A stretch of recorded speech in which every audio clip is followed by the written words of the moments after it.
this webinar, Updates on COVID, presented by the Nepalese Respiratory Society and supported by CIPLA Limited. I am Dr. Ramesh Chokhani, a consultant in pulmonary medicine at the Norvig International Hospital in Kathmandu. I thank all of you for participating in this webinar to discuss various key issues related with the disease COVID-19. Before we start, I wish good health to you and your families in times when the whole world is battling this infection. I would like to introduce my other colleagues who are four eminent pulmonologists and speakers in the country. I start with Dr. Ashish Dungana. He is the head of the chest unit at NAMS Beer Hospital in Kathmandu. Dr. Navin Mishra, he is a consultant pulmonologist and a faculty member at the Kathmandu Medical College and Teaching Hospital. Dr. Raju Pangeni, he is a consultant pulmonologist, critical care specialist and sleep specialist at the HAMS Hospital in Kathmandu. And Dr. Professor Narendra Bhatt, he is the head of the Department of Pulmonary Critical Care and Sleep Medicine at the BPKIHS Hospital in Dhara. So,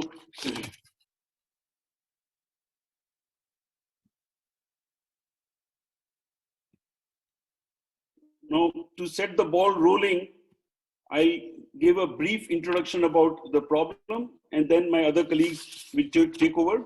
If you have any questions, there is a window on your screen. You put your questions there and we will take these questions up at the end of the presentations. Now, SARS-CoV-2 is a new virus. The disease is caused by it is called COVID-19, which is also new. And we do not know much about the disease, but we are learning more about it day by day. It probably started in animals, but it's now spreading between people. The first reports of an outbreak came from Wuhan in China on the 31st of December. Clusters of cases with microbiologically undefined pneumonia were seen. Within weeks, there was spread in many regions in China and within a month to several other countries. On January 23rd, a lockdown was proclaimed in Wuhan, but by this time, nearly 5 million people had left Wuhan city. Coronavirus does not usually cause disease in the humans. There have been 2 outbreaks due to coronaviruses in the past. The first one was the severe acute respiratory syndrome in 2003. And the next one was the Middle East respiratory syndrome, or called MERS, in 2012. These previous 2 epidemics due to coronaviruses affected less countries. SARS affected about 29 countries and MERS about 27 countries, while COVID-19 within the last 4 months has affected 185 countries. While SARS affected about 8,096 cases only and MERS 2,499, COVID-19 has already affected over 2.6 million cases worldwide.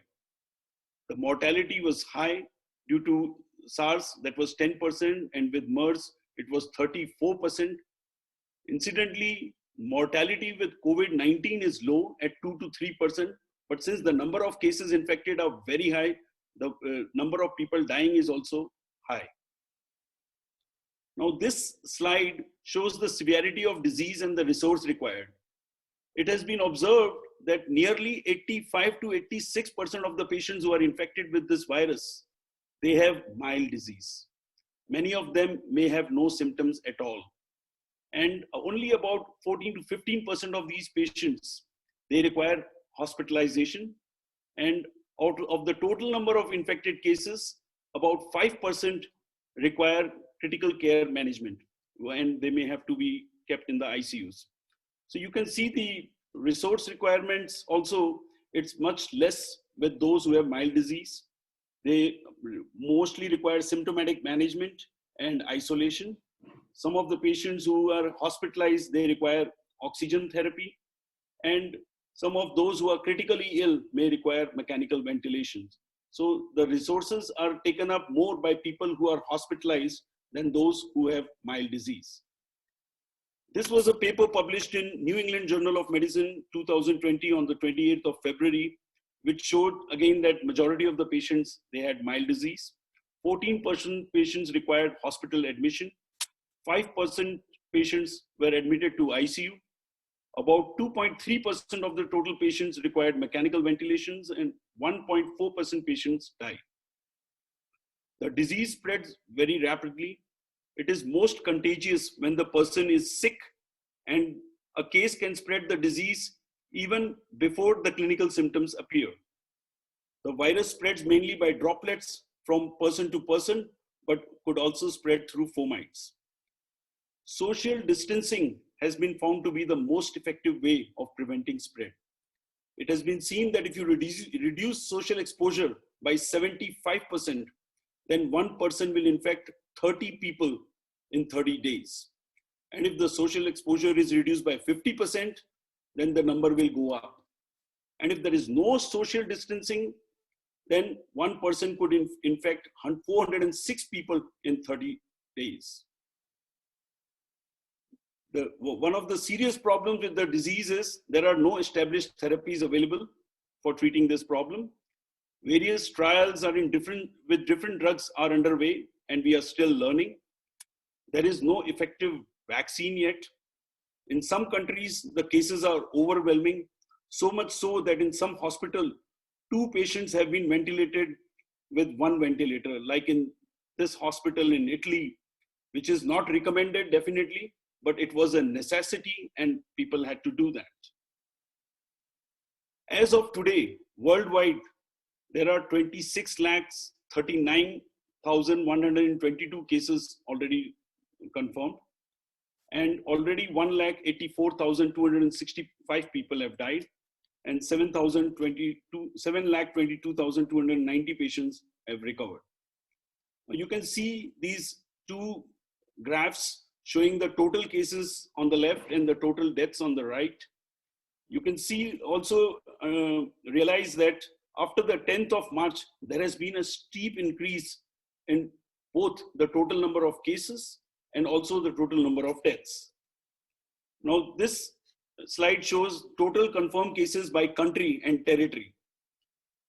I have mentioned that it started off from Wuhan in China, but now, as of 21st April and even today, the maximum number of confirmed cases are in North America, in Spain, Italy, Germany, France, and UK. These are the countries which have been most affected by the disease. Now, what are the effects of the pandemic? It has led to severe global socio-economic disruption, postponement or cancellation of sporting, religious, political, and cultural events. There is widespread shortage of supplies. There is panic buying, and it has changed the world. It has caused the largest global recession with more than 1/3 of the global population being in lockdown. Schools, universities, colleges have closed, affecting 99.9% of world student population. Misinformation about virus has spread online. Incidents of xenophobia and discrimination against Chinese people have been observed. But one good thing that the pandemic has caused is there has been a decrease in air pollution and carbon emissions due to reduced travel and closure of heavy industries. Early estimates of global damage from COVID-19 has already crossed $3 million mark. Looking at the situation in Nepal, the first case we know was reported on the 24th of January 2020. The second case after nearly 2 months on 23rd of March 2020. The first case of local transmission was confirmed on 4th of April in a 34-year-old woman from Kailali. And in the last 1 month, between 23rd March and 23rd April today, 45 more cases have been diagnosed. It is possible that in the beginning, the number of tests performed were very, very less. So many of the infected were not picked up then. Today, 48 cases have confirmed disease. There has been no death. Fortunately for us, most of the patients have mild disease and 7 have recovered. But these graphs are very alarming. This particular slide shows total corona cases until the 21st of April. You will notice that after the end of March, there has been a steep rise in the total number of cases. Even the number of cases reported daily, within the last 1 week, there has been a very steep rise in the number of cases reported. So, which is again very alarming. And even the active cases, there is a steep increase in the existing active cases in the country. So we can see that COVID-19 cases are steadily rising in Nepal. All the cases have so far been with mild disease, but cases with severe disease are likely to surface in the near future.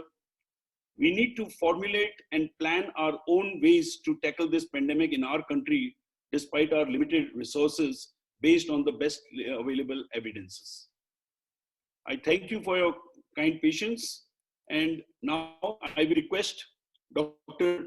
Navin Kumar Mishra to make his presentation, which is related with epidemiology, risk factors, transmission, prevention, flattening curve, containment, and mitigation. Dr. Sir, can you stop your slide? Yeah, I'll do that. So, good evening, everyone, and welcome to the webinar. Today, I'm asked to talk on COVID-19 epidemiological part.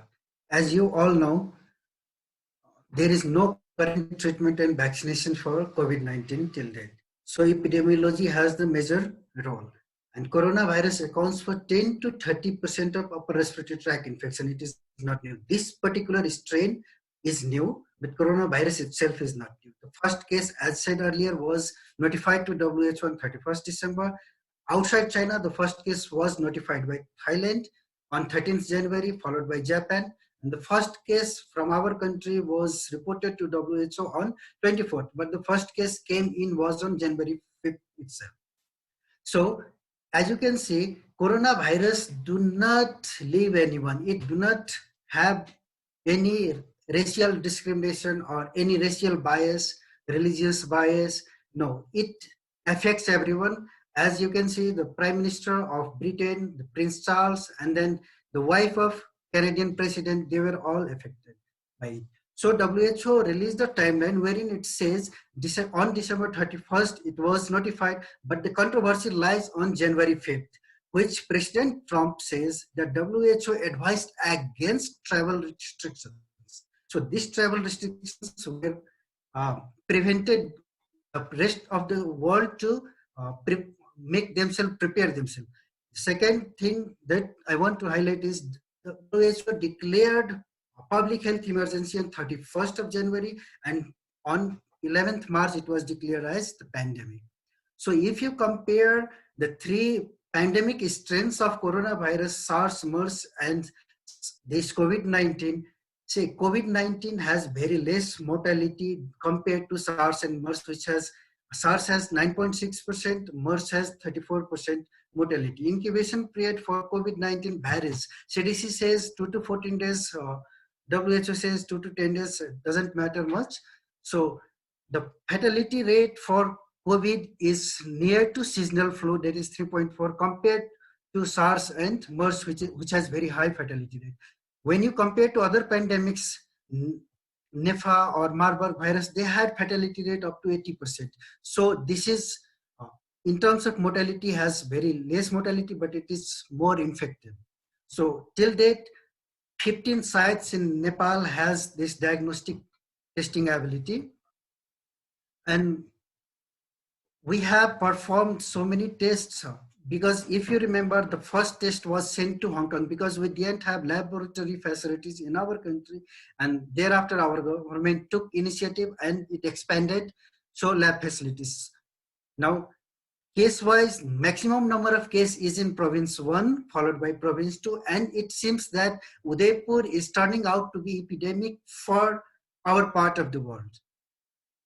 Now, the secondary attack rate is up to 10%, and it is especially because of household contact. members. RG low, the basic reproduction rate is 2 to 3, based on various studies. So one infected person will infect to the 2 or 3%. Viral shedding is up to 20 days median, but maximum has been observed up to 37 days. Even one case in China up to 90 days has been seen. As said earlier, majority of the case, 81% of cases are mild. So we need not to worry about it.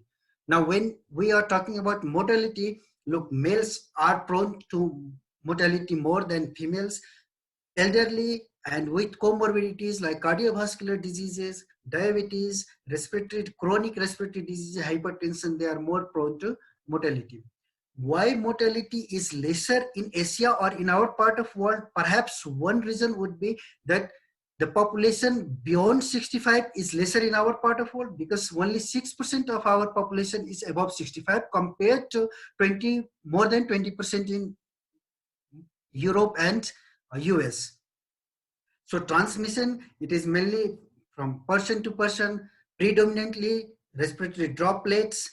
However, droplets and contact is the most common mode of transmission. However, aerosol, it's debatable, but there are studies that shows aerosol transmission is possible, and recommendations are, if you are involved in any aerosol generating procedure, you should take special PPEs. There are reports of fecal oral transmission because these receptors, ACE2 receptors are found in our small intestine as well. And vertical transmission has also been reported, but they are very few. Now, as said earlier, it came from bat, and this coronavirus in bat has 96% similarity with coronavirus in us human. So the next figure on the right, you are saying that the distance of WUHAN seafood market to WUHAN Institute of Virology is just 8 miles. I don't want to speak about these controversies, but future will explore this. This is published in NEGM, although this study was conducted under experimental condition. It shows that virus stays in air for 3 hours and on different surface, metal and steel, for 2 to 3 days, cardboard for 24 hours, and for 4 hours on copper surfaces. The risk factors are elderly, cardiovascular disease, diabetes, hypertension, chronic lung disease, cancers. So see, this is most important part that I want you to know. We all are talking about flattening the curve, but why do we want to flatten the curve? Is it necessary? See, if you are going to flatten the curve, you are broadening the curve. So the number of cases will remain for a long time. And if you suddenly stop mitigation, what will happen? Second outbreak will happen. This is what happened exactly in pandemics during Spanish flu and H1N1. So unless, yes, we just admit that we have to face the peak, but with controlled environment. What is the concept of this is we are buying time. We are getting some time to prepare ourselves so that our government will prepare, so that we'll have ICU backup, we'll have ventilators, we have bed, we'll have isolation wards, just to give us time. If you want to contain the disease, it will be there. You are not eradicating the disease, remember. And moreover, see, if you want to remove any or halt the progression of respiratory infections, it should be your herd immunity, not the containment. How long will you continue with this social distancing? You cannot do it. You will economically crash. So these things will happen. This is just to give time. So, and we have to develop our herd immunity. And in order to develop herd immunity, you have to expose a significant number of cases. So this is about flattening. How long will this lockdown continue? See, lifting lockdown with no exit strategy will lead to rebound effect. I already said, and especially in cases where we don't have a treatment, a specific treatment and vaccines available. So we have to go back from mitigation to containment. So what is containment? Containment is just to prevent the spread of disease to the community. So what are the requirements for containment? It is you must have airborne isolations, personal protective equipments, disposal equipments. These all should be there because you don't want these cases to be out. The best example of containment was done by South Korea. So they contained the disease. And even in US, 171 ship crews officials were put in isolation areas. And then when it came to community, then they started taking other measures. The second measure is mitigation. What is mitigation? Mitigation is when after containment the disease is not controlled, it is in community, that is mitigation. So when mitigation occurs, you have to take various steps. So next slide will show you that if you have infection, you try to contain it. How will you contain? I told you already. So you take airborne precautions, you prepare yourself, PPEs, everything. So, and once the disease in containment and then it spreads to community, you have to go for mitigation. So this is what we are in. We are in mitigation phase. We are doing social distancing, that is lockdown, hand washing. So what we are doing, we are preventing disease. So from mitigation, how long can you do social distancing? Can we lock down? Our economy will go down. And our food minister said we have food backup for only 3 months. So people will die of starvation. So we cannot continue this lockdown for prolonged time. So we have to have certain strategies. Now, so the goal of this mitigation or epidemic approach is to slow the further spread of disease, reduce the anticipated surge in healthcare services and right level of care to the people, expand testing capabilities. See, we didn't have single lab PCR test in Nepal when first case came. So we have to send it to Hong Kong. But now today we have 15 PCR machines and to isolate and to minimize transmission of COVID-2. So what China did, say, China case came abruptly. Rest of the world, they all knew. They used stadium. They used areas wherein they just parted gallery. They created gallery and they put the bed so that they have separated. What Italy did, Italy initially admitted even COVID patients to the same hospital. And that's why there was a more full-blown outbreak there. So see, this is very simple. We can utilize this beds made.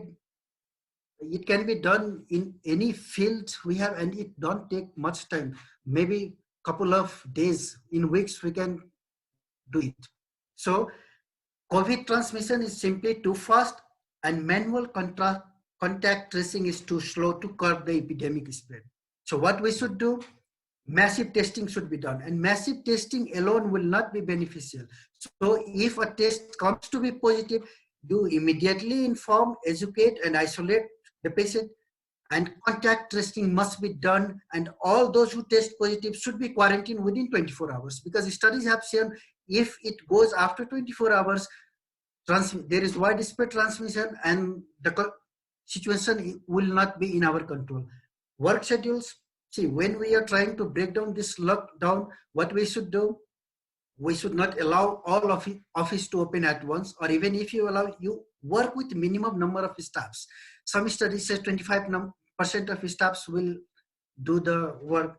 And then you, while doing such thing, what you have to do is you have to look for human rights. You have to look for stress, because some people you will allow to move freely and the others you will restrict. So questions regarding discrimination, human rights will be there. Stress will be there. Second thing is, in our part of the world, especially, people have problem hand to mouth. They can't eat if they don't work daily basis. So how government will handle that? There should be plan for it.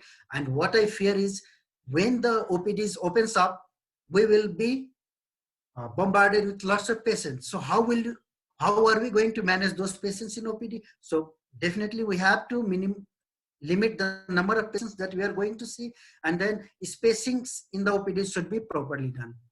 So are we prepared? So see, my first thing is, if it should be enough testing, and as of today, we are testing only 300 cases per million as per the world meter data. We have to identify hotspots, and those hotspots like in province 1 and province 2 should not be opened now. That's my personal belief. And healthcare facilities should be upgraded, updated, and there should be a phased and proper planned way of partial exit. How about school? A lot of people ask whether schools should be open. See, young, very young should halt from going to school, but young adults, especially 9, 10, schools should be open. Why? I'm saying because we want to disseminate this. We want you to develop herd immunity. That's what I believe. And there are studies to support that also. Let us separate elderly and those with comorbidities in house. Let us not ask them to come out and do work, but the young people, we have to take the peak, and this is not going to be fatal. Then transportation, we can do odd even, and instead of riding a public transport, we have to go for private transportation. That will be more beneficial. But again, Dr.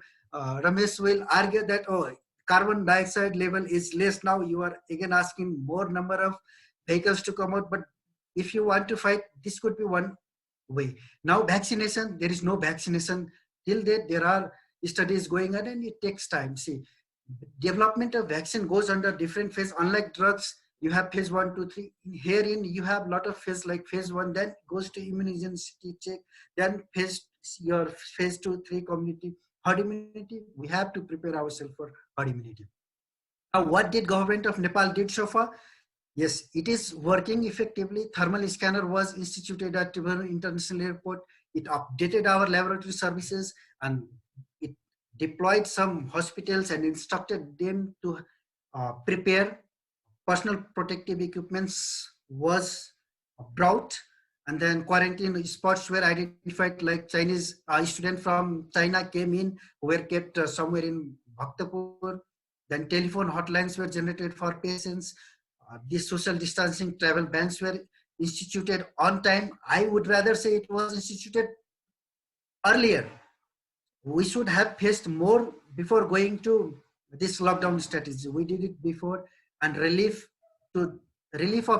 distribution to needy people, guideline development, media briefing daily, and most importantly, government is ensuring adequate essential supplies, comorbidities, and black marketing is controlled these days. I personally believe that. I haven't seen. So see, vaccine development takes time. MERS, you look, since 2012, it is still undergoing process. Zika, 1947 till date, no vaccines. AIDS since 1988, it will take a long time. So we have to expose ourselves to this. So how do you prevent? Definitely hand washing, social distancing, and masks for healthcare workers. CDC recently recommended that mask even for general public, and that is for those public who goes in public and cannot use hand washing and cannot maintain social distancing. So cloth masks should be used for them. Avoid touching unnecessarily, avoid gathering, stay home if you feel unwell, but if you are too sick, call on those numbers before you come to, and follow expert advices. So there are, see, using mask alone will not prevent the spread of disease. So with mask, it should be accompanied with hand hygiene and other protective. So there is a study that says, if I am infected, I must wear a mask so that the viral shedding is decreased. So for coronavirus also, both the droplet and aerosol transmission was decreased because of using mask. And not only the viral shedding, the viral load, both of them were decreased. Study shows that. So my last slide, take home message is, follow and your expert government opinions, must have enough preparation to come to normalcy. Flattening the curve is just buying time for preparation. Social distancing, hand hygiene must be practiced always, not just for this disease, but also for flu, other disease, other respiratory infectious disease. Test, track, trace, and quarantine. This is where we must focus. That is the bottom line. Thank you. I hope Thank you very much, Dr. Navin. Now, next, I would like to invite Dr. Professor Narendra Bhatta. He is going to present on clinical features of COVID-19. Yeah, I'll be discussing about some clinical features of coronavirus 19. At the outset, the patient may be asymptomatic initially, but some patient will definitely experience some kind of the symptoms. These symptoms are various combination of the permutation of the mild respiratory symptoms that could be almost indistinguishable from the variety of acute viral and bacterial infections. Now, most commonly, if you look at the patient's symptoms, most patients will present within the first week following the exposure. But median incubation period is around 4 to 5 days following the exposure. And some cases have an incubation period of about 14 days and rarely more than 14 days. Now, if you look at the common clinical features at the onset of the illness, almost more than 80% of the patient will have fever. Then more than 65% patient will have a dry cough. Fatigue is seen in around 38% of the patients. And some patients will present with myalgias in around 15% of the patients and shortness of breath in around 18% of the patients.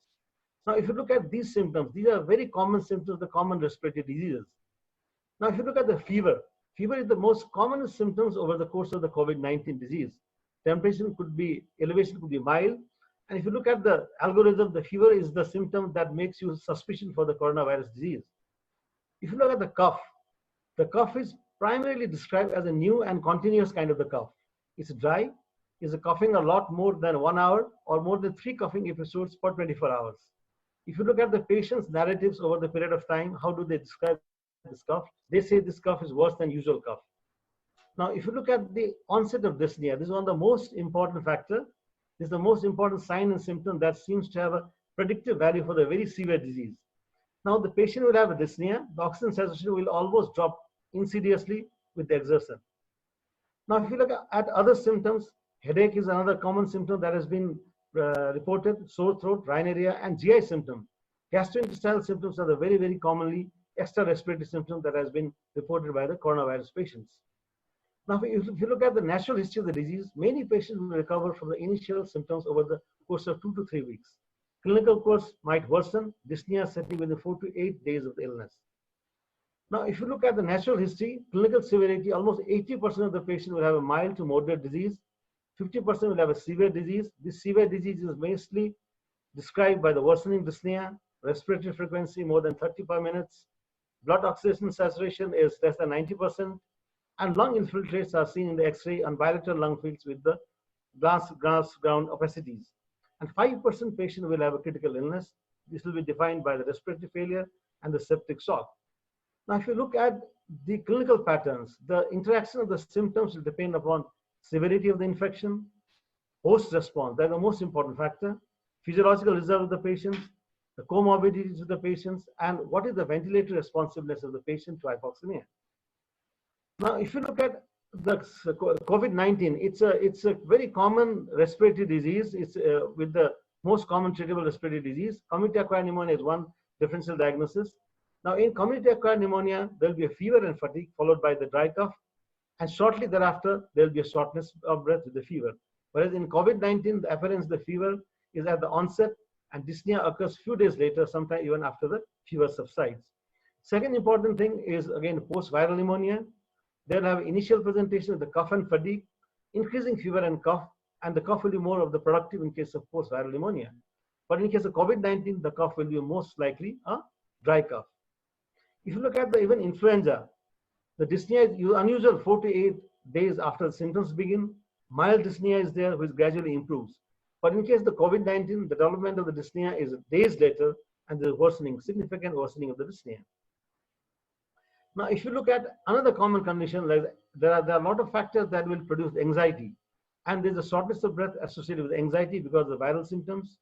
And if you think this anxiety, the onset is within immediately with the first symptoms, whereas in case of COVID-19, several days after the initial symptoms, the shortness of breath can occur at the rest and when trying to fall asleep in case of the anxiety, whereas it is more pronounced with daily activities in case of the COVID-19. Now, the patient who have anxiety, they will generally report a sensation of not being able to get enough air into the lungs, whereas it is consistently worsens in case of the COVID-19. And if you look at the oxygen saturation and anxiety, is normal, whereas there's abnormal oxygen saturation on ambulation in the COVID-19. Now, if you look at the case definitions, in current epidemiological characteristics, almost everyone is assumed susceptible for the COVID-19, and the risk factors vary according to the increasing susceptibility. Now, if you look at the case definition, the case definition will primarily define an acute respiratory tract illness, infection, which is of the sudden onset, with no other etiology that has fully explains the clinical presentation, and there is a history of travel or the residence in the country or the area where the COVID has been reported. Or it could be acute respiratory tract infection, having in close contact with the patient, or it could be a severe acute respiratory infection with the fever, at least for the one sign and symptoms of the SARI. Now, what is the suspected case of the COVID-19? All people meeting the suspected case definition of the COVID-19 or where clinician has a very high degree of suspicion should be tested either to confirm or exclude the diagnosis of the COVID-19. Now, a case under investigation is a case which is suspected where the test has been done, but the information is not yet available to classify it as a confirmed, probable, or not a case. Now, which is not a case, if the case under investigation is a negative in the test, that is not a case of the COVID-19. Now, if you look at the probable case, COVID case of 19, a suspected case that could test positive on a pan-coronavirus assay, that will be again a probable case. And the confirmed case is a case of the COVID-19 infection with the laboratory confirmation, which is again irrespective of the clinical signs and symptoms. Now, if you look at the clinical characteristic of the coronavirus 19, the pneumonia appears to be the most severe manifestation of the infection, and the breathing difficulty is developed after the median for the 5 to 6 days after the illness. Now, if a person has a symptom consistent with the case definition of COVID-19 in appropriate context, it has to be again isolated in the home. If it is an urgent investigation has to be done and management has to be planned accordingly. Similarly, if the symptoms of the COVID-19 are similar to another many respiratory disease, then again it has to be required again an urgent assessment and the management. But if you look at the clinical decision making, it can be very difficult to differentiate the COVID-19 from the respiratory tract illness, and patient may have a multiple ongoing process at present. Now again, not all the suspicion COVID-19 case requires a hospital admission. The decision to admit should be based primarily on the clinical case judgment, medical assessment, and whether there is a need for the medical care that can be provided outside the hospital or not. Not all the cases could require the hospital admission. Decision to admit is primarily based on the clinical judgment. That's the most important factor. Now, if you look at what are the issues that can make a person to get admitted to the hospital, if the patient has significant comorbidities like chronic kidney disease, congestive heart failure, COPD, diabetes, whether the patient is a symptomatic immunosuppressed patient, or the patient is hypoxic at the room air, or there is a tachypnea, or there is a sepsis. These patients will probably require the admission to the hospital. Now again, COVID pneumonia is again a specific kind of a disease where there is severe hypoxemia often associated with a near normal respiratory system compliance. Normally breathing, silent hypoxemia, remarkable dyspnea, where the patient may be deeply hypercapnic with the normal hypercapnic patients. Now COVID-19 again is very hard to spot and harder to stop because there is a smarter evolutionary survival strategy of the virus, and the most important aspect is asymptomatic patients are potential source of the infection. Now, if you look at the doctor-patient encounter in the COVID-19, there are a lot of challenges. There is very short consultation time.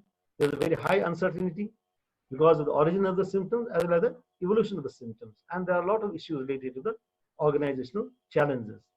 Now, if you look at the typical COVID clinical pattern, it's a non-specific viral syndrome, most oftenly involving the respiratory system, but not infrequently GI system also.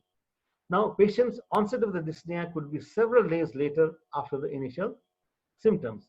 And most important is a rapid drop of the oxygen saturation, especially with the exertion.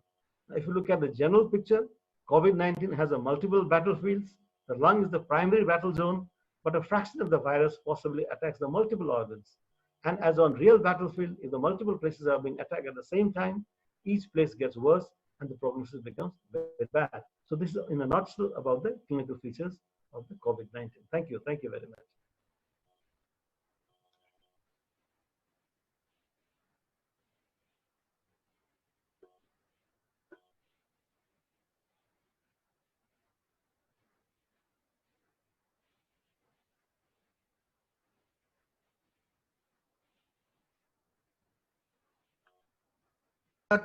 Sir, you are not audible. Your mic is muted.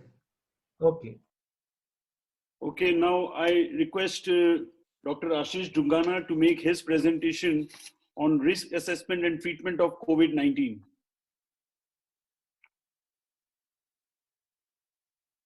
evening to everyone. Thank you, Dr. Chokhani. Actually, I will be speaking on risk assessment and management of COVID-19. I will be not speaking about the critical care management, which will be taken up by my subsequent speaker colleague. So we have already, I think, gone through this. The presentation of COVID-19 is varied, and it has a clinical spectrum ranging from uncomplicated illness to severe disease characterized by ARDS, sepsis, shock, and multi-organ dysfunction syndrome. And if you look into this Chinese data from around 44,000 patients, as has already been discussed, more than 95% of patients have either no pneumonia or severe pneumonia, but only a small fraction of patients, around 5%, have critical illness who might require ICU admission, who might require mechanical ventilation and advanced forms of therapy. And basically, risk assessment is to identify this group of patients where we can intervene early. We can be aggressive in managing this patient and subsequently try to reduce mortality in these groups of patients. Now, as we have already seen, the risk factors, various risk factors have been proposed in various studies. Is one of the most important risk factors. Those who are aged more than 60 years have higher risk of dying as compared to those who are younger. Cardiovascular disease and hypertension is another risk factors which has been found consistently in multiple number of studies.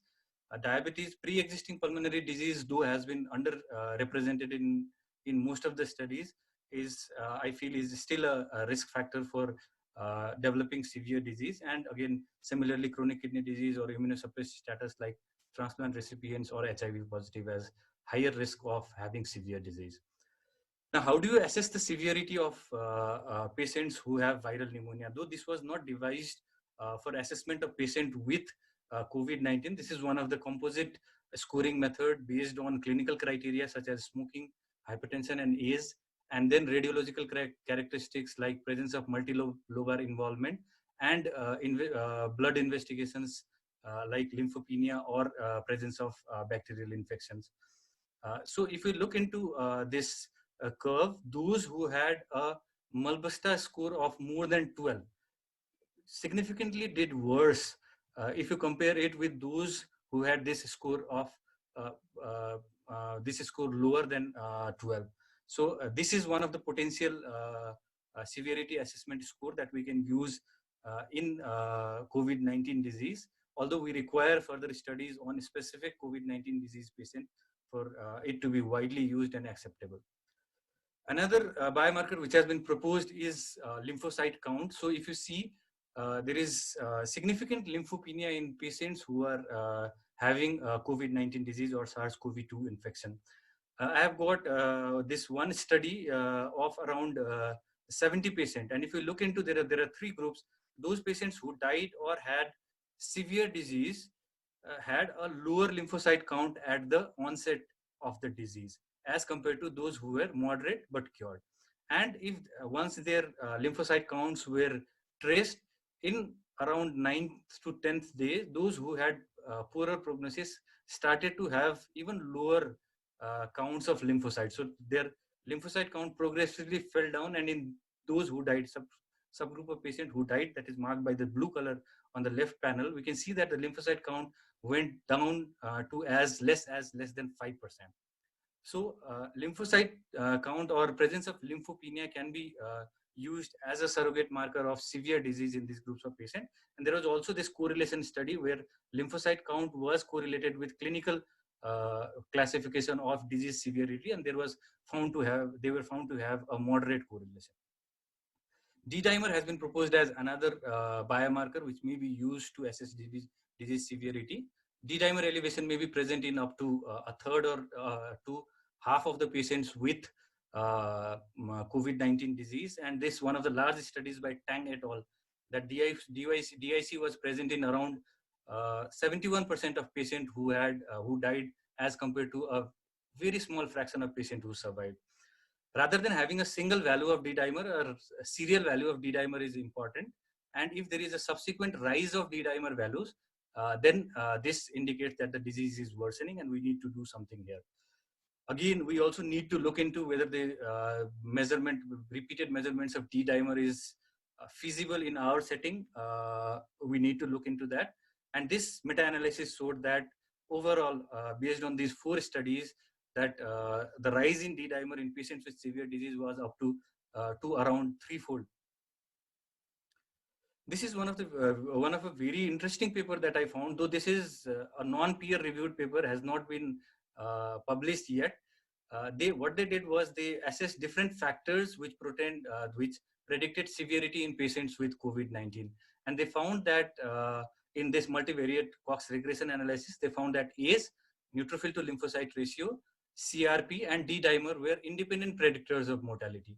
And they did this, found this, that the product of neutrophil to lymphocyte ratio, CRP and D-dimer with a cutoff of 5.32 had a very good sensitivity and negative predictive value for predicting survival in patients with COVID-19. So this might come up as a potential tool to assess severity in patients with COVID-19, but this requires further study and further validation. Now, moving on to management of COVID-19, I'll basically be discussing shortly on management of hypoxia and hypotension. The critical care management will be taken up by Dr. Raju subsequently. I'll also touch upon symptomatic management and a few COVID-19 specific treatment. If we look into the management of hypoxia, hypoxia is a manifestation of a severe disease. So hypoxia is treated by oxygen supplementation, and if lower flow oxygen is required, then nasal prongs or face masks might be a good option. If we require to provide higher FiO2 to these patients, we need to use a non-rebreathing or a rebreathing mask, which provide FiO2 higher level of fraction of inspired oxygen. Another modality which has been used in hypoxic patients who have mild hypoxia is non-invasive ventilation or high flow nasal cannula. The use of non-invasive ventilation is slightly tricky because, again, non-invasive ventilation has also been proposed to generate aerosol, and we need to take aerosol generating precautions while handling these patients who require non-invasive ventilation. And if available, a helmet mask would be preferred over other types of interfaces when we are using non-invasive ventilation. But when we are using non-invasive ventilation or HFNC, it should be done in a controlled setting. It should be done in a critical care setting where the patient should be monitored closely. And this is what we want to avoid. These methods are not to delay intubation or to avoid intubation. If the patient is still worsening after a few hours or few minutes of using these medications, these interventions, I think we should proceed with intubation and mechanical ventilation, which will be dealt by my subsequent speaker. Again, the target for hypoxia treatment, we should have slightly liberal targets for hypoxia management in these groups of patients, around 92 to 96%, a respiratory rate of less than 25 per minute, reduced work of breathing, absence of cyanosis, and a normal mental status. If we look into fluid management and hypotension, the initial assessment of hypotension and fluid responsiveness should be done by dynamic methods such as stroke volume variation or pulse pressure variation or passive leg raising test. Clinical evaluation by evaluating the skin temperature, whether the peripheries are cold or clammy, or evaluation of capillary refill time is a good surrogate. Using serum lactate to look into tissue hypoxia is also a good marker. And we also sometimes resort to evaluating fluid responsiveness or hypotension by using static means such as measurement of mean arterial pressure or central venous pressure. While providing fluid for these patients, what is recommended is we use a conservative over liberal fluid strategy that is recommended for almost all patients who have ARDS, because it has been shown in studies that a conservative fluid strategy is better over liberal fluid strategy. Crystalloids are preferred, especially balanced crystalloid solutions are preferred over colloids. Albumin is not indicated. When we are choosing vasopressors, norepinephrine is the vasopressor of choice, followed by vasopressin and epinephrine. Dopamine may be considered if there is cardiac dysfunction. Do not use dopamine for vasopressor or inotropic action unless and until other vasopressors are not available or cannot be used at all. For patients who have persistent hypotension or shock, intravenous hydrocortisone may be recommended, 200 milligrams per day, either as a continuous infusion or intermittent bolus dosing. The targets of hypotension and fluid management are to have a mean arterial pressure between 60 to 65 millimeters. Again, above that is also not recommended, and below 60 is also not recommended. To have a normal lactate levels, urine output of more than 0.5 milliliters per kg per hour, and a normal capillary refill time. If we look into symptomatic management of patients, bronchospasm can be treated by using salbutamol and ipratropium meter dose inhaler with spacer, which is equivalent to using nebulization if the patient tolerates. Again, the risk with nebulization is that it is an aerosol generating procedure, and you need to take aerosol measures before instituting this therapy to the patients. Of course, you need to use antibiotics, gram-negative cover, again, sometimes gram-positive cover as well. Fever can be managed by using paracetamol, and again, glycemic control becomes important in this patient, the target blood glucose being 150 to 180 milligrams. You manage hypoglycemia with dextrose bolus or hyperglycemia with insulin. Now, if you look into COVID specific treatment, I think there are a number of many drugs which have been found to be in vitro active against this SARS-CoV-2. I will not, for the interest of time, I will not discuss all the drugs because most of the drugs have very small amount of evidence. They have not been tested in large randomized controlled trials, but there has been some interest generated in a few molecules, which I will be discussing in short. Like for example, the antimalarials, chloroquine and hydroxychloroquine, which inhibits the viral cell entry. The antiretroviral agents, lopinavir, has been tested in a randomized controlled trial. The protease inhibitor, this RNA-dependent RNA polymerase inhibitor, remdesivir, is of particular importance, and the interleukin-6 receptor inhibitor, tocilizumab, has also been studied in a few studies, small studies, which prevents the cytokine storm associated with the COVID-19 disease. This is the evidence that I could get of use of hydroxychloroquine and chloroquine for patients with COVID-19. Of course, hydroxychloroquine is preferred over chloroquine in view of better availability, better tolerance. I could find 2 Chinese studies which were very small. The first randomized control trial was on only 30 patients where HCQ was randomized, was compared to usual group at the dose of 400 milligrams per day for 5 days. And we can see that it was not much successful. Negative PCR was present in 13 out of 15 patients in the HCQ group as compared to 14 out of 15 in the control group. Whereas in the second study, where in an RCT of 62 patients, the HCQ arm had earlier resolution of fever and more radiographic improvement. These 2 studies came from France, where these were non-randomized comparison studies, first in 36 patients, and the second one was the follow-up study of the same patient. And here, when HCQ was compared with usual care, there was reduction in viral carriers at day 6. And there was also a post hoc analysis of combining hydroxychloroquine and azithromycin, though it was in a very small group of patients, 4 or 5 patients, I think. There was 100% viral clearance with combination of HCQ and azithromycin. But again, the combination of HCQ and azithromycin should be used with a lot of cautions, because both of these are QT prolonging agents and can easily precipitate arrhythmias, especially in elderly patients or those who have underlying cardiac disease.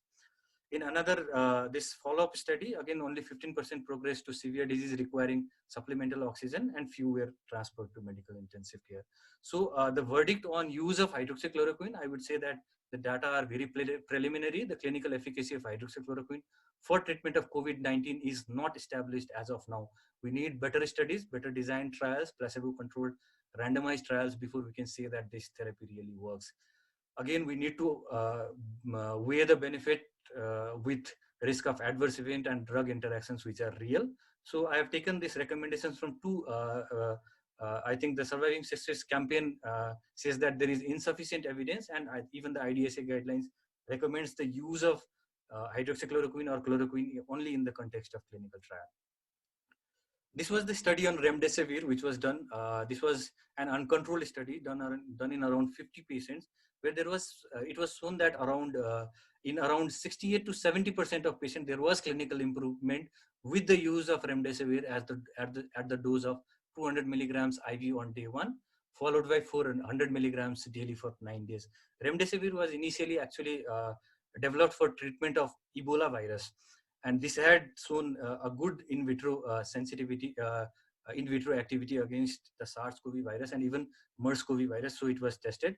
And we can see that remdesivir was more beneficial in a group who did not require invasive ventilation or in young patients. But these 2 things can themselves act as a confounders, because the disease itself may be milder or may have less complications in younger patients and milder forms of disease.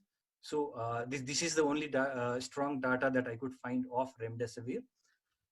The other thing that I would like to also discuss is about cytokine storm syndrome. This has been seen in many of the viral illnesses, viral pneumonias. It is an hyperinflammatory state characterized by fulminant multi-organ failure and characterized by elevation of cytokine level, which is termed the secondary hemophagocytic lymphohistiocytosis. And this is characterized by presence of unremitting fever, cytopenias, and hyperferritinemia. And ARDS is present in almost 50% of patients who have this cytokine storm or secondary hemophagocytosis. Its hallmark is a rise in ferritin level and interleukin 6, and it has been shown that these levels were very high in patients with COVID-19 who died. The potential targets for cytokine storm to stop this, mitigate these cytokine storms are the interleukin 6 antibody against interleukin 6, which is the tocilizumab, and corticosteroid. The problem with corticosteroid is that it has been tested extensively in patients with influenza, ARDS, and it was found that patients who received corticosteroid did not do very well. There was higher risk of mortality and also complications in terms of secondary bacterial infections and complications related to hyperglycemia. So for as of now, corticosteroids cannot be recommended to be used in patients with COVID-19 storm, with COVID-19 disease, unless and until there is refractory hypotension which requires low dose corticosteroids. Tocilizumab has been studied in a very few studies. I could find this one small study. Basically, the marker that you monitor after giving tocilizumab dose is the CRP and interleukin, and we can see that in subsequent group of patients, in a significant group of patients after tocilizumab injection, there was significant lowering of these CRP and interleukin levels in these groups of patients, which were around, I think, 12 patients in total. But if we see the first 3 patients in whom there was subsequent rise of CRP despite use of tocilizumab or rise in interleukin 6, they died. So we cannot say for sure whether this tocilizumab caused the fall in basically interleukin 6 or CRP level, but again, this requires further evaluation. This was one of the studies, largest studies I could find. This is a randomized controlled trial of around 200 patients for lopinavir and ritonavir compared to usual care group. And actually, this was a negative study published in NEJM. There was no difference in terms of clinical improvement or viral load. And I think I'll just have this last slide on basically convalescent plasma. This has also been seen with a lot of interest. Convalescent plasma is basically infusing the IgG rich plasma from patients who have recovered from COVID-19 disease. And this was only on 5 critically ill patients. So this was used on a compassionate ground. And we can see that in all these 5 patients, there was good improvement in decrease in viral load in the respiratory samples. There was improvement in SOFA score. There was also improvement in PF ratio and decreased body temperature with the use of convalescent plasma in patients who are severely and critical. These were all mechanically ventilated patients in ICU for those patients who are on mechanical ventilation. But again, the numbers are very few, and we need a lot of evidence before we can say for sure that this therapy is really helpful. So I'd just like to summarize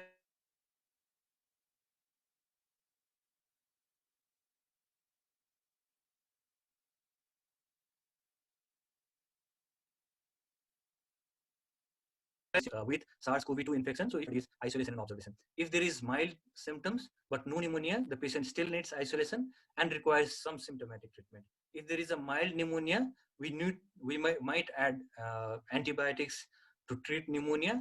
If there is severe pneumonia, hypoxia, or hypertension, in addition to isolating symptomatic treatment, antibiotic treatment, we also need to consider supplemental oxygen, fluids, vasopressors as and when required, and consideration of HCQ and remdesivir may be considered, weighing the risk and benefits.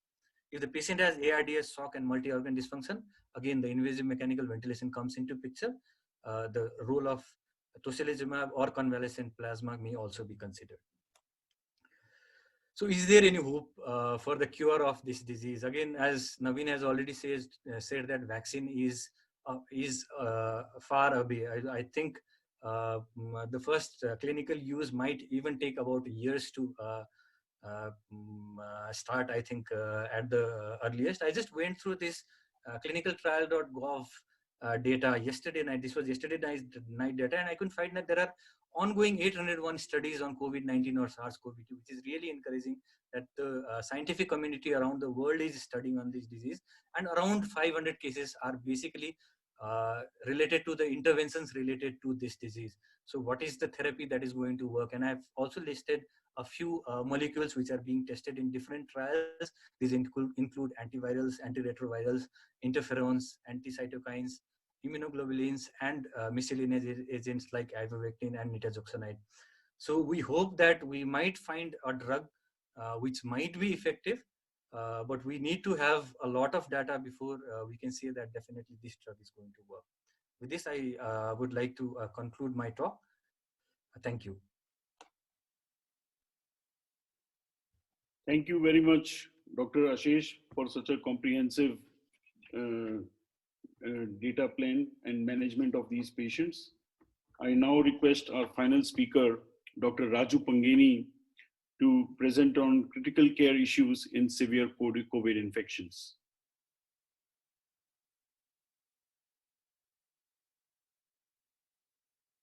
Thank you, Professor Chokhani, and good evening, everyone. So today I'll be getting you through the clinical aspects of COVID-19. So as our previous speakers have already mentioned, roughly 1 in 20 patients get admitted or get hospitalized, and 1 in 20 patients get hospitalized, and roughly out of that, around 5% of them are critically ill and they need ICU admission, and they need some sort of support like respiratory support in the form of mechanical ventilation or hemodynamic support, and many of them are having multi-organ dysfunction as well.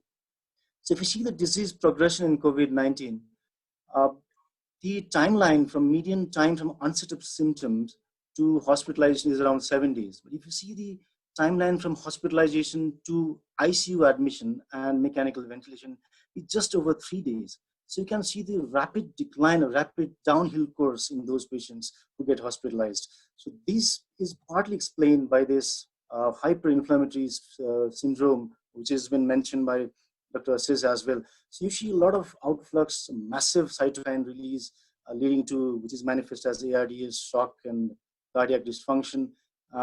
And there are sort of several biomarkers which are released and which are elevated in this group of patients. So obviously, this group of patients have a very worse outcome in terms of mortality. So I'll start with managing hypoxemia. So hypoxemia is the prime concern and primary reason for admission in ICU. And one unique feature that I'd like to highlight in COVID pneumonia is that a lot of patients are hypoxic, but apparently they are not in distress, or their ABG levels are normal, or they're having respiratory alkalosis. So probably the treating doctor might be undecisive whether to intubate these patients or not.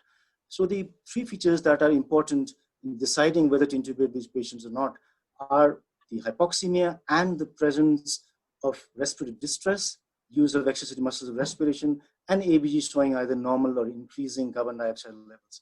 So if they are just hypoxemic, you can manage with nasal cannula if they are requiring low flow oxygen, and if you are requiring high flow oxygen, so 10 to 15 liters of oxygen via non-rebreathing face mask with reservoir might be useful, and this just might increase their saturation levels. And you know, the one amazing thing about COVID-19 is it has helped us innovate, improvise what we are already doing, isn't it?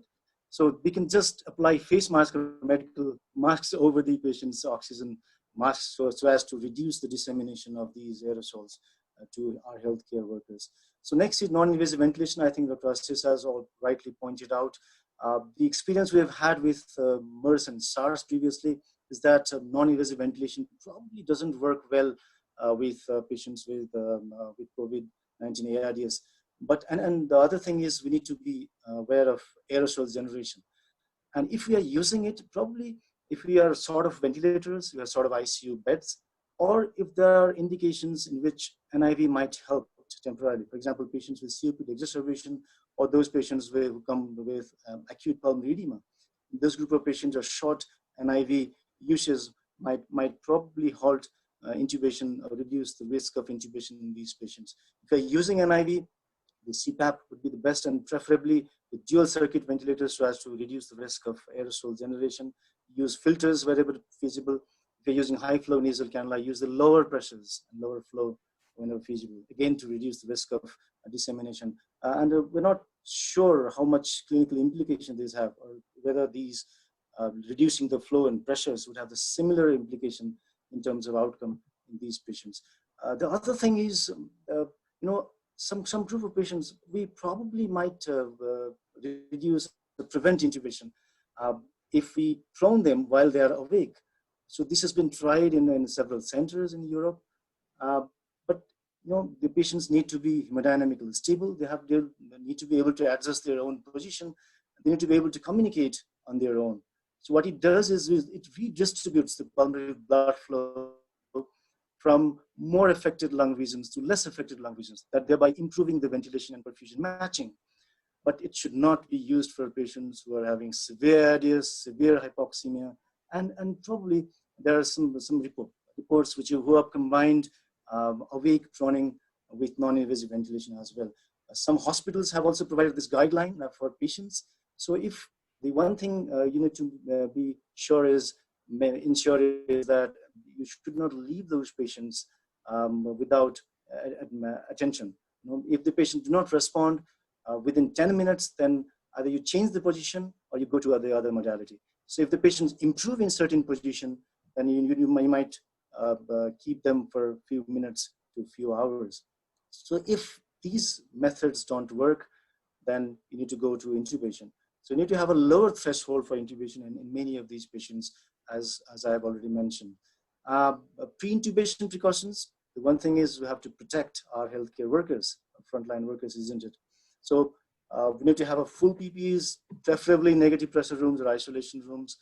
As far as possible, do not use ambu bagging. If you're using it, use with filters. If you have video laryngoscopy available, use it. So now there are several innovative designs and several that I'd mentioned. See this, so you can use these hoods, or there are some bars of frames which are being used, the negative pressure hoods. So probably there are some, under experimental conditions, these bars, hoods, or boxes, or aerosol boxes do help in reducing the aerosolization and preventing the spread of infection to the ICU staff. And you need to sedate as needed, and you need to have a senior or skilled personnel for intubation. So I'll just read it out. This is the guideline published by Nepal Medical Council just a few days ago regarding the general management of patients who are admitted in ICU. The first is supplemental oxygen that I have already mentioned, awake proning wherever feasible. So intubate if there is worsening distress or patients are hypoxemic despite all other measures. NIV should be used with caution because of risk of aerosolization, but it can be used in select group of patients. As far as possible, use dry nebulization. For example, meter dose inhalers with spatial with or without face masks. And antivirals and antibiotics can be considered in patients who probably might have coexisting bacterial infection or viral infection or flu infection as well. So you need to follow sepsis guidelines or protocols. I think regarding uses of drugs, as Dr. Ashish has rightly mentioned, it is still unclear regarding the utility of these drugs. Restrictive food strategies whenever feasible. If they are ventilated, the ventilator management is generally as per the ARDS network protocol. Use closed suction catheters whenever feasible. Do not disconnect the ventilator circuits so as to reduce the risk of transmission. Use bacterial filters or viral filters whenever feasible, and consider proning and paralyzing agents as we generally tend to do in all patients with ARDS, and ECMO wherever feasible for refractory hypoxemia. So this is the general ARDS what we've been dealing with in everyday practice. The patient, initially we do what we call it a lung protective ventilation, low tidal volume, higher PEEP. And if there is worsening hypoxemia, then neuromuscular blocking agents and prone positioning. So these are the general ARDS management guidelines that we tend to follow. But the problem is, this study was just published yesterday and from New York hospitals. More than around 6,000 odd patients were hospitalized with COVID-19. If you see this highlighted line, mortality for those requiring mechanical ventilation is almost 90%. This is unbelievably true. So those patients who are getting mechanical ventilators, for some reason, they are not doing well. So probably this theory was proposed by Professor Gattinoni in AJRCCM just a few weeks ago. So he was talking about two possible phenotypes, different phenotypes in COVID ARDS. So if you see these CT scans, so these are CT scans from different patients who have almost similar PaO2 and FiO2 ratio, less than 100. So they are having severe hypoxemia. But if you see the CT scan in the first patient, there's just a little bit of ground glass opacity here, and on right and left there's some little bit of subpleural consolidation. So this CT imaging does not explain the degree of hypoxemia in this patient. In the other CT scan, you can see that there's a florid consolidation. This is very consistent with severe ARDS. That is consistent with the patient's PaO2 FiO2 ratio, with severe hypoxemia as well. So probably what the hypothesis is that the first group of patients might be having a perfusion defect rather than the ventilation defect. They have a normal lung compliance.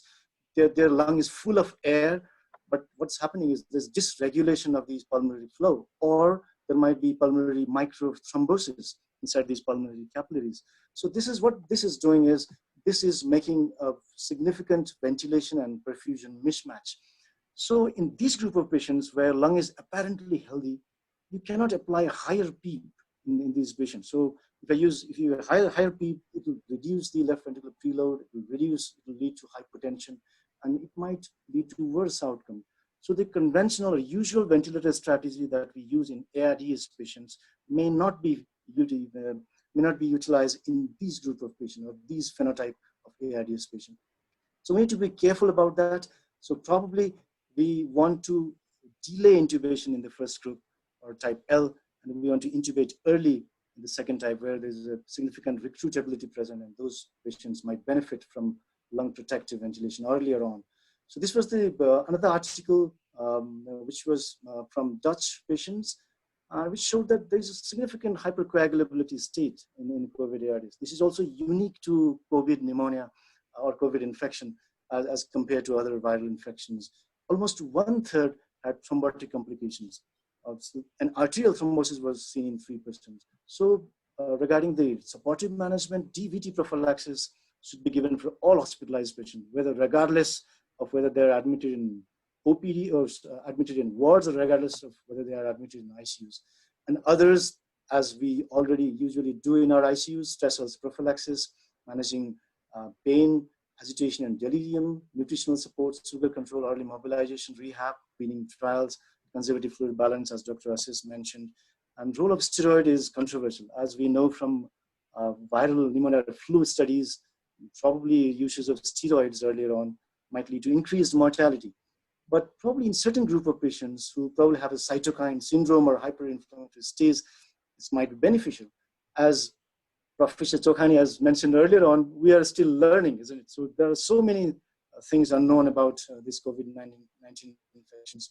And same is true regarding the use of drugs as well. Thank you very much. And back to you, Professor Chokhani. Thank you very much, Dr. Raju.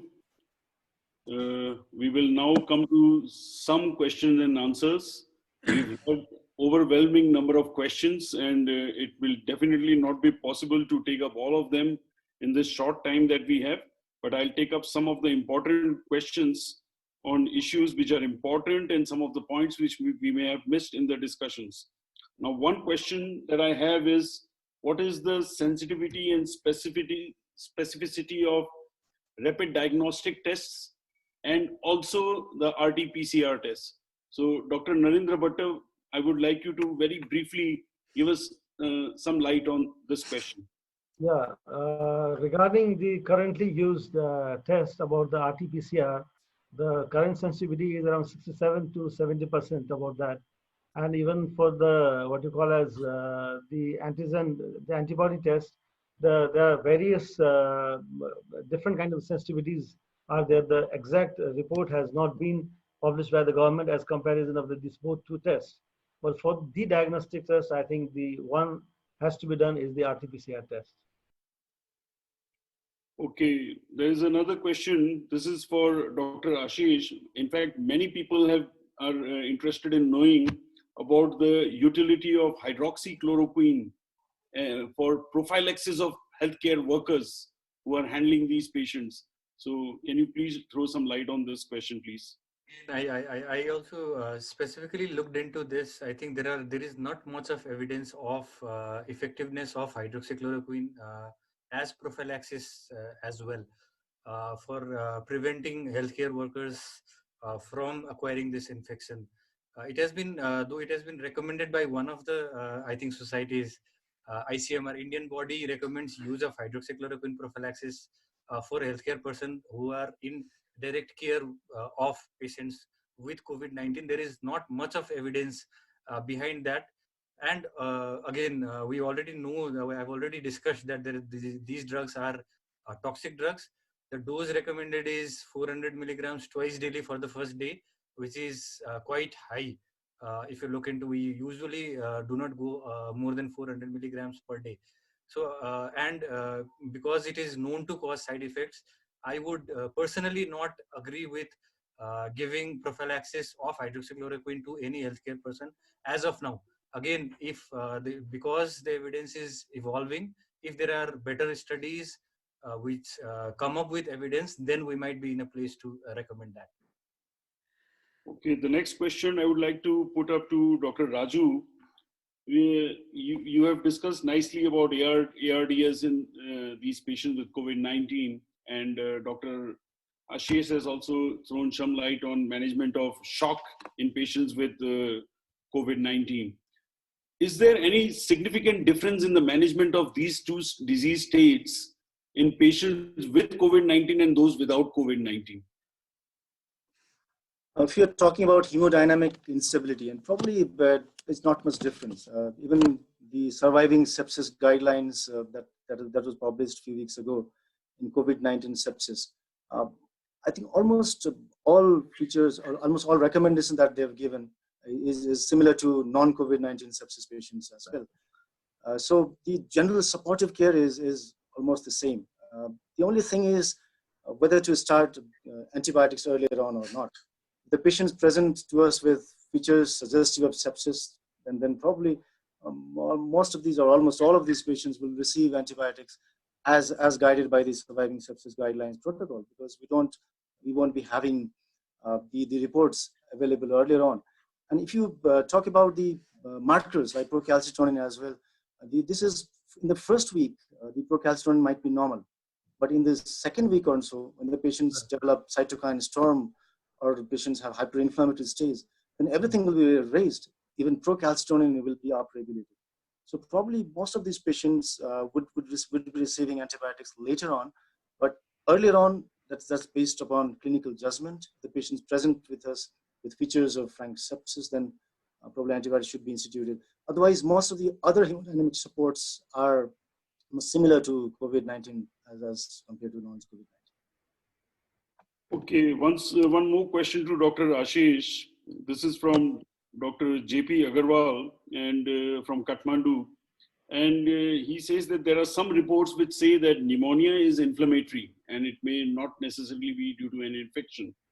Can you throw some light on this question, please? The spectrum of pneumonia might be different in a patient with COVID-19. It may be a primary viral pneumonia, or it may be a pneumonia which is a viral illness which has been complicated by a secondary infection. Again, the question of whether using the antibiotic upfront or not, I think has been answered by Dr. Raju. I think there will be a very small subset of patients, if at all, who would not receive antibiotic if they have a consolidation in their X-ray. So I would say that there is a good possibility, and there is a reason why where not all pneumonias in COVID-19 disease may be a bacterial pneumonia and warrant use of antibiotic. But I think practically, I don't think any patient would, there would be any patient who would not receive antibiotics having a consolidation in the X-ray. Okay. Now, this is a question from Dr. Tilchan Pandey he is asking why only fever is looking to level the suspect COVID-19, no other symptoms. Now patients are coming after having paracetamol also, This similar question has also been asked by Dr. Suraj Gupta. Why only fever as a symptom is being looked at and patients are screened on the basis of fever and investigated on the basis of that? So can you answer this? Why only fever and no other symptom? Because you see, fever is not only due to COVID-19, it could be due to so many other diseases. So why is even our government has stressed on this? In fact, we see that in most places, only the temperature is being looked at, and if the patient does not have fever, he is allowed to move past, Yeah, Dr. Chokhani, the most important thing is to look at the context, the fever and the context of the travel from one particular place, or with the exposure to the contact with the exposure to the proven COVID case. That's the most important thing in the clinical decision making. So fever is a part of initial screening only. If the patient has a fever could be because of so many reasons. It's such a common symptom. But then fever has to be correlated with the appropriate context. Whether the person has traveled from a particular area where there is a COVID has been seen, proven, that's one important thing. That is only the screening point. But regarding the hospital admission, it is the shortness of breath that decides. So it's not only the fever, it's a clinical judgment that's the most important thing. Fever plus that cannot be explained by any other thing. Fever could be explained by so many other things. If that fever is not explainable by any other things, then probably that could be a suspicion. And then again, appropriate travel from particular place where the COVID is seen or is in a community transmission. That's the most important thing. Not only the fever. Some questions related to the use of masks. So I'll request Dr. Navin to throw some light on who are the people who should be using the mask and what kind of mask. Very briefly, can you please tell us about the use of masks? Yeah. So for healthcare personnel, you should be wearing surgical or medical masks. Person who are infected, they should be wearing mask, surgical mask. Healthy people should not wear mask, but if you cannot if you cannot maintain social distancing, hand hygiene, and you have to go to public place, you should be wearing mask, but not surgical or medical mask, because we have shortage of these masks and you have to preserve it for those who are affected and your healthcare professionals. Now, second thing is N95. Most question rises about N95. Who should be using N95? Current studies, a lot of NCDC, WHO all says that for aerosol generating procedures, patients being nebulized, intubated, doing CPR or NIV use, it should be under N95 mask should be used by them, not all of them. What about the general public? Should people, when the government is recommending in certain areas, should every normal person in the community be using masks? No, healthy individuals do not require to use mask. As of today, WHO, CDC clearly says if you are healthy, you are free, you should not use mask. But if you, even though you are healthy and you are going to public places, stores wherein you cannot maintain distance, social distancing or hand washing, then you should use mask. But that too mask, their cloth mask, their CDC recommended. You can use of cloth, cotton clothes, double layered, that should be used by them. It is on CDC. See, don't you think it should also be dictated by the level of epidemiological level of transmission in the community, because in some community, if there is only local transmission versus those where there is community transmission, so the decisions may be different about use of masks. Definitely, you are right, sir. When it is in community phase of transmission, we have to protect lots of people, and studies have shown that there is viral shedding that stays in aerosol even for certain time. Though it is debatable, transmission could be aerosol also. So using mask in community spread is recommended.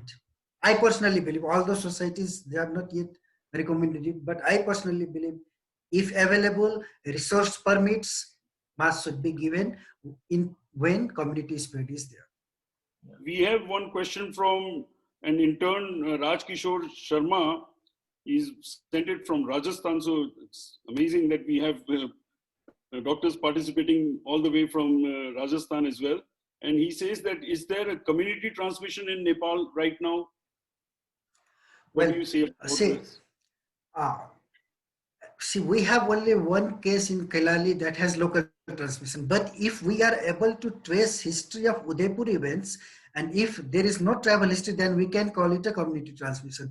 But I think it's still a local transmission, localized to that municipality, and especially to that mosque area. And only from one family, 5 people are affected. So still it is, I believe it's level 2, stage 2 only.